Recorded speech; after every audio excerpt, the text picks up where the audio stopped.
యేసయ్యా ఇవి నాకు కావాలయ్యా. ఈ నూతన సంవత్సర దయా కిరీటం నాకు ఇచ్చావయ్యా. ఈ నూతన సంవత్సరంలో నేను ప్రవేశించకపోతే నా జీవితము ఏ విధంగా ఉండను?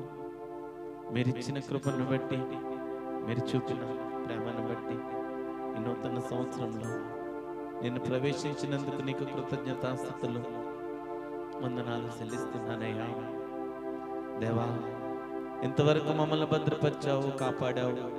ఈ దినమున ఈ నూతన సంవత్సరపు ఆరాధనలో ఒక స్థిరమైన తీర్మానం తీసుకుంటున్నానయ్యా. మీరు నాకు కావాలయ్యా, మీరు నాకు కావాలయ్యా, మీరు నా జీవితంలో ఉండాలయ్యా, మీరు నా జీవితంలో ఉండాలయ్యా. యేసయ్యా నాకు కావాలయ్యా.